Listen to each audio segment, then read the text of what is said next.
You are looking at Julian's pronunciation guide, where we look at how to pronounce better some of the most mispronounced words in the world, like this other curious word. But how do you say what you're looking for today?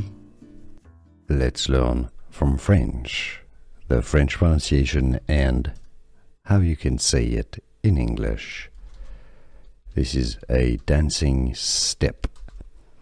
Pas, deux, deux.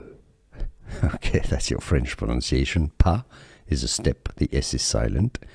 Deux, deux, that's twice the same pronunciation because D-E-U-X is just pronounced like D-E, deux. Pas de deux, you could say it in English. Pas de deux, pas de deux, or French pronunciation, pas de deux.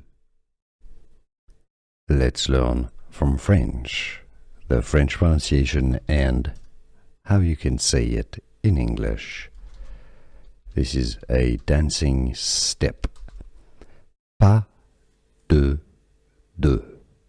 Okay, that's your French pronunciation. Pas is a step, the S is silent. Deux, deux, that's twice the same pronunciation because D-E-U-X is just pronounced like D-E, deux.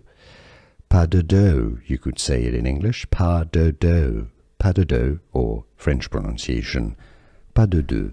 Here are more videos on how to pronounce more confusing words and names too many mispronounced. Like this video if you found it useful. I appreciate your support. I'll see you soon and thanks for watching.